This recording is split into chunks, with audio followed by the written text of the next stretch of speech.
Walang kawala sa mga tauhan ng NBI ang dalawang Tsino na sangkot umano sa kidnap for ransom. Naintrapang dalawa noong February 11 sa isang hotel sa Quezon City. Nasagip din doon ang dinukot nilang babaeng kapwa Chinese. Ayon sa NBI, matapos isumbong ng nobyo ng babae na nawawala siya, nakontak niya ang biktima na nagsabing dinukot siya. Nakausap din niya ang kidnapper at nanghingi ng ransom na kalahating milyong piso hanggang February 10. Kung hindi ay chachap-chapin daw ang biktima. Ipinakita pa sa video call ang mga pasa sa katawan ng biktima para panakot. Pero lumalabas na bago pa man nanghingi ng ransom, nagpa-online transfer na pala sila sa biktima ng perang mahigit 800,000 piso. Na-inquest na ang mga suspect na wala pang pahayag. For the content ay kinamay at kinapakapa ng isang content creator ang mga tindang siopaw at hotdog sa isang convenience store. SK chairman pa man din siya, nahuwaran dapat ng mga kabataan. Nagsorry na siya matapos batikusin dahil sa dugyot na ginawa sa pagkain. May report si Mark Salazar. Paulit-ulit ang paalala ng mga eksperto na tiyaking maayos at ligtas ang paghawak sa pagkain. Kaya ilang netizen ang nagalit at nandiri. Sa viral videong ito, kahit pabiro, walang habas na hinawak-hawakan ng customer ang mga panindang siopaw sa estante ng isang convenience store. Hindi pa na siya pwede. Sinunod pa ang mga hotdog sa kabilang shelf. Wala naman sinakay. Malamig din talaga yun. Malamig yung hotdog.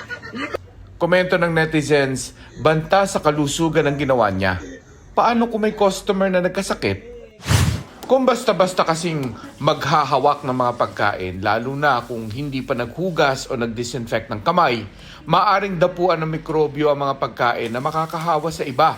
Ayon sa World Health Organization, sa poor hand hygiene, mataas ang risk na tamaan ng acute respiratory infections tulad ng pneumonia at diarrheal diseases gaya ng cholera. Lubhang nakamamatay o may mataas na mortality rate ang mga sakit na yan, lalo na sa mga batang edad 5 pababa. Lalong nakagugulat na isa palang SK o Sangguniang Kabataan Chairman ang nasa viral video, si Mark Adrian Napiza, taga Santa Cruz, Laguna. Sa kanyang Facebook account, umamin si Napiza na mali ang ikinilos niya sa video. Aniya, biro lang ito bilang video content kasama ng mga kaibigan. For the content, kumbaga. Alam niya raw na hindi ito tamang asal, lalo't isa siyang halal na SK chairman. Sabi pa niya, binili niya lahat ng nahawakan niyang pagkain. Humingi rin umano siya ng paumanhin sa pamunuan ng convenience store dahil sa abalang idinulot niya at sa paggawa ng content ng walang pahintulot. Nangako rin si Napiza na makikipag-ugnayan sa Sangguniang Kabataan Federasyon at DILG at handang tanggapin na anumang nararapat na hakbang o gabay mula sa kinauukulan. Ordinaryong tao man o may katungkulan ng mga influencer o content creator, saklaw dapat sila ng Code of Ethics and Standards ng grupong Creator and Influencer Council of the Philippines. Kabilang dito ang pagkakaroon ng integridad at ang palaging pagsunod sa tamang asal at ugali. Pero tila hindi yan nasusunod kung pagbabasihan ng ilang beses na ring nababalitang content na delikado o malaking abala sa publiko. Mark Salazar, nagbabalita para sa GMA Integrated News. Nasa 70 bahay sa Iloilo City ang natupok dahil umano sa palyadong kuryente. Pero sa gitna niyan, kinuyog ang isang lalaking nagtangkaraw nakawan ang mga nasunugan. May report si Kim Salinas ng GMA Regional TV. Hindi balde ng tubig kundi isang lalaki ang pinagkaguluhan ng mga residente sa Barangay Benedicto Haro, Iloilo City. Sa gitna kasi ng nakapanlulumong sunog sa kanilang lugar, nagtangka pa raw ang lalaki na magnakaw. Kinuyog siya ng mga nasunugan. Literal na namulot na lang ng barya sa mga naabong bahay. Pilit isinalba ng pamilya ni Edgar itong naipon nilang pera, lalo't ito na lang ang kanilang maasahan sa ngayon. Panglulugas ko sa balay, sa panli, sa mga kuryente, mga bugas. Wala kami mimo.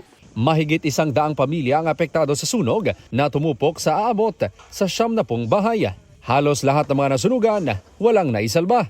nagdalagan pa ko to, bali, libo to, kaya hindi ako nakaagyo.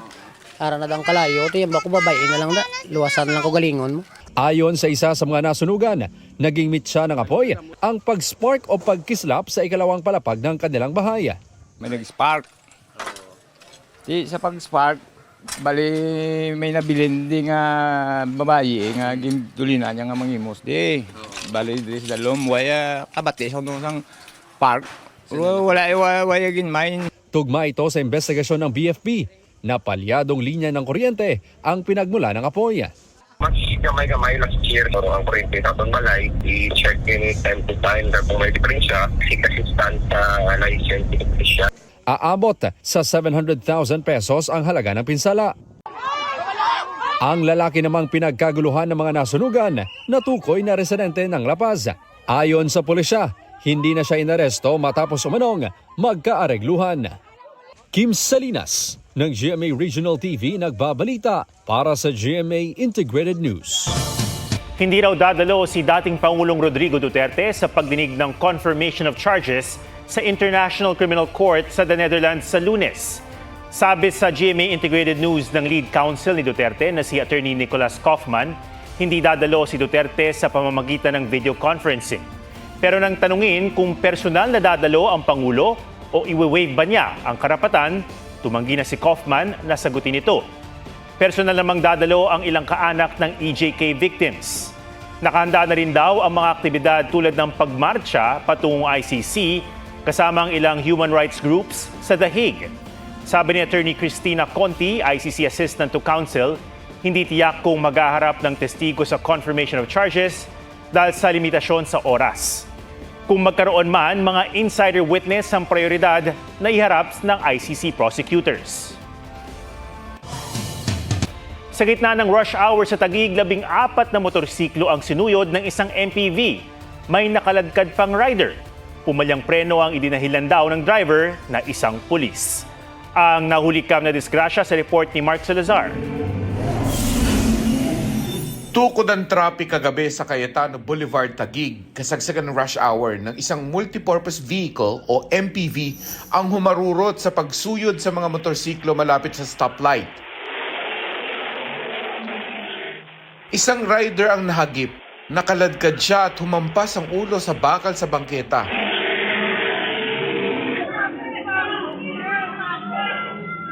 Sa kabutihan pala dahil sa suot na helmet, hindi siya lubhang napuruhan. May tahi po doon sa likod. Sa sugat po, sa likod, siguro na medyo malalim yung pagkakasugat niya doon. Malaki pong bagay na naka-helmet. 14 na motorsiklo ang inararo ng MPV. Isang kotse ang natumbok din. Nagkano po sila ng mga minor injuries. Most of them, kaninang umaga po lumabas na po sila ng ospital. Ang driver ng umararong MPV natukoy na isang pulis na nakatalaga sa airport at residente ng Taguig. Hindi po siya naka-uniform that time. Kasama niya po yung pamilya niya. Yes, sir. Hindi siya naka-official duty. Yes, sir. Nakapauwi na po sila. Hindi rin government vehicle ang dala niyang MPV. Sabi niya po, nawalan po siya ng preno. Bali, tumigas daw po yung pagtapak niya doon sa brake pad niya. Yun may madali lang kung makumpirma. Yes, sir. Madali lang po yun. Nakikita lang naman namin sa sa repair kit ng kanyang sasakyan. Tumanggi siyang humarap at magbigay ng pahayag habang nakapiit sa Taguig Traffic Investigation Office. Ayon sa pulisya, nakipag-areglo raw ang driver sa mga biktima at hindi na siya iyahabla. Nakalaya rin siya kalaunan. Nasettle niya na po lahat ng mga biktima. Lahat po ng nasaktan at yung mga damage ng kanilang mga sasakyan. Mark Salazar, nagbabalita para sa GMA Integrated News. Itinuturing ng person of interest ng pulisya ang nawawala pa ring driver ng byuda sa Pampanga na nawala at kalaunay natagpuang inilibing sa bakura ng kanilang compound. May report si Ian Cruz. Ang 4 na araw na paghahanap kay Maria Teresa Tess Mamak nagtapos sa mismong bakura ng kanilang compound sa Angeles City, Pampanga. Nakalibing sa gilid ng kulungan ng baboy ang bangkay ng negosyanteng byuda ng dating kapitan ng barangay Balibago. 4 na oras na nagtagal ang pagbubungkal bago nahanap ang biktima.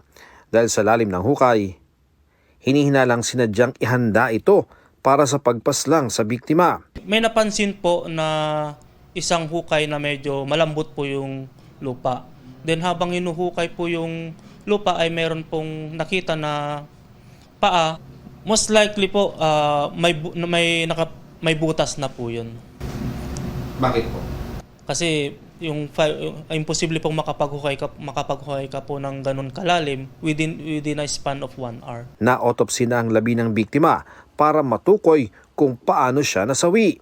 Basag po dito sa may left part po ng ulo niya, and most likely po pinalo po yun ng isang matigas po na bagay. Durog po, parang durog po. Durog yung ginaganon, kinakapa. Durog, malambot siya? Malambot siya. Ang pinaglibingan sa biktima ay ilang hakbang lang sa tirahan ng kanyang driver. Hindi pa siya mahagilap o makontak ng mga kaanak mula pa February 12 kung kailan huling nakita ang biktima. Pero positibong kinilala ng mga kaanak ni Mamak ang driver na siyang lalaking lumabas malapit sa compound ng biktima sa kuha ng CCTV 7:22 ng gabi noong February 12. Kinuha niya ang idineliver na pagkain saka bumalik sa compound. Makalipas ang ilang minuto, dumating ang puting sasakyan ng biktima. Pagsapit ng 7:30 ng gabi, narinig sa CCTV ang tila sigaw sa loob ng bahay na pininiwalaang galing kay Mamak. 8:30 ng gabi, lumabas ng compound ang puting sasakyan. Ayon sa isang saksi, nakita niya kung sino ang nagmamaneho nito. Mas ko sabi, nakita ko niya si nagmamadali. Sinara yung, lumuntag siya sa sasakyan para isara yung gate, nagmamadali siya.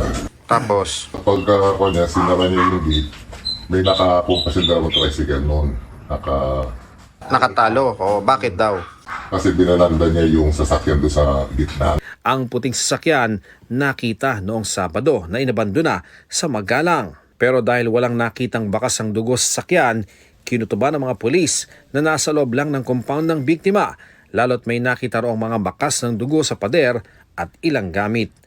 Isinailalim na sa forensic examination ang puting sasakyan.